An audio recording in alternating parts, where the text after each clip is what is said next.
Bible గ్రంథంలో mark సువార్త 12వ అధ్యాయం 27వ వచనంలో ఆయన సజీవుల దేవుడు కాని మృతుల దేవుడు కాడు అని రాయబడి ఉన్నది. మొదటిసారిగా పోపైన 3వ గ్రెగరీ అక్కడున్న చైన్స్ ని గౌరవించే సమయంగా నవంబర్ 1వ తారీఖున ప్రకటించుకున్నారు. కానీ దానికి ముందు రోజు రాత్రి మాత్రం హాలోవీన్ ఈవినింగ్ సెలబ్రేషన్ జరుగుతూ ఉంటుంది. ఆ రోజు జరిగే సెలబ్రేషన్ లో తిరుగుబోతులు తాగుబోతులుగా మారి చాలా మంది తన బ్రతుకులను పాడు చేసుకుంటూ వ్యర్థమైన ఆరాధన చేస్తుంటారు. ఇలా క్రైస్తవ సంఘాల్లో కూడా జరుగుతున్నాయి. కానీ బైబిల్ నమ్మే మన క్రైస్తవులందరికీ కూడా అక్టోబర్ 31, 1517 సంవత్సరంలో ఏం జరిగిందో ఆ విషయాలు మనం తెలుసుకోవాలి.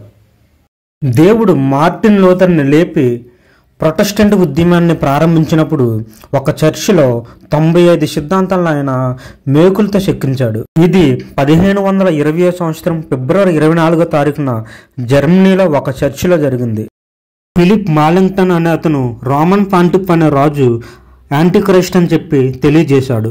జాన్ కాల్విన్ జెనీవాలో the great leader of the reformer apostolical అనేది ఒక మత భ్రష్టత్వంలోకి తీసుకెళ్లే ఒక తీవ్రమైన క్రీస్తుని ఖండించే ప్రక్రియ అని తెలియజేశాడు. అందుకే ఈ సిద్ధాంతాన్ని ఆయన నిరాకరించాడు. జాన్ నాక్స్ స్కాట్లాండ్ లో the great leader of the reformer ఇతను కూడా దానియేలు గ్రంథంలో ఉన్న అంత్యక్రీస్తు గురించి తెలియజేశాడు. జాన్ విక్లిఫ్ ని 11వ పోపైన గ్రెగరీ మత విశ్వాసిగా ఖండించి అతన్ని తిరస్కరించినందుకు క్రీస్తు విరోధి అని తెలియజేశాడు. మనము ఇలాంటి ఆచారాలన్నీ చూస్తున్నప్పుడు చాలా మంది క్రైస్తవులు లోకంలో ఉండి అల్లరితో కూడిన పిచ్చి పిచ్చి పనులు, పిచ్చి పిచ్చి ఆరాధనలు, ఎవడికి నచ్చినట్టు వాడు ఆరాధన చేసుకున్నాడు. రకరకాల విచిత్రమైన పండుగలు, విచిత్రమైన ఆచారాలు జరుగుతున్నాయి. అంతేకాకుండా క్రైస్తవులు అనేవారు కూడా ఏం చేస్తున్నారంటే దేవుని యొక్క వాక్యాన్ని పక్కన పెట్టేసి, దేవుని యొక్క మాటలన్నీ పక్కన పెట్టేసి సాతానుకి సంబంధించి ఎంటర్టైన్మెంట్ విషయాలు ఏవైతే ఉన్నాయో వాటికి అలవాటు పడిపోయి ఎంటర్టైన్మెంట్ విషయాల గురించి బాగా అలవాటు పడిపోయి అవే పాటిస్తున్నారు తప్ప నిజమైన ఆరాధన అయితే ఎక్కడ చేయట్లేదు.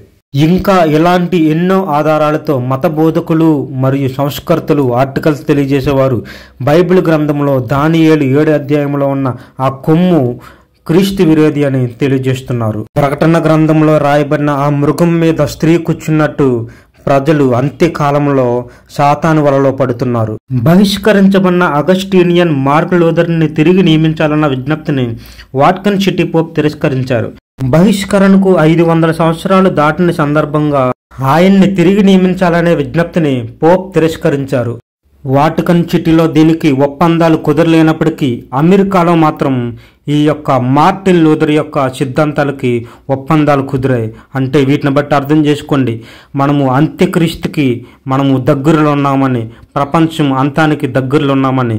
బైబిల్లో రాయబడింది ఏది కూడా అబద్ధం కాదు, అక్షరాల ప్రతిదీ జరుగుతుంది. కాబట్టి మనము క్రీస్తు విరోధికి లొంగిపోకుండా దేవుడు ఏ వాక్యాలను అయితే మనకు ప్రకటిస్తున్నారో వాటిని కలిగి జీవించుదాం. మన యేసుక్రీస్తు ప్రభువు అతి పరిశుద్ధ స్థలంలో నివసించే దేవుడు. ఆయన ఆరాధించే విధానము చాలా ఆత్మీయంగా, పరిశుద్ధంగా ఉంటుంది. అంతేగాని ఈ లోకంలో చేస్తున్న పిచ్చి పిచ్చి ఆరాధనలాగా, అల్లరితో కూడిన ఆరాధనలాగా, వ్యర్థమైన ఆరాధనలా చేసే ఆరాధన ఆయనది కాదు. అలా ఆరాధించే ఆరాధన ఏదైనా ఉందంటే అది ఖచ్చితంగా సాతానుదే, అది సాతానుకు సంబంధించింది. అలాంటి ఆరాధన చేయకండి. ఆయన్ని ఆరాధించేవారు ఎలా ఆరాధించాలంటే ఆత్మతోని మరియు హృదయపూర్వకంగా మంచి మనసు కలిగి ఆయన్ని ఆరాధించగలిగి పరిశుద్ధులుగా, మనం పరిశుద్ధులమైంది పరిశుద్ధులైన దేవుణ్ణి ఆరాధించాలి. దేవుడి వాక్యం ద్వారా మీ హృదయములను, మీ యొక్క కన్నులను తెరువును గాక. ఆమెన్.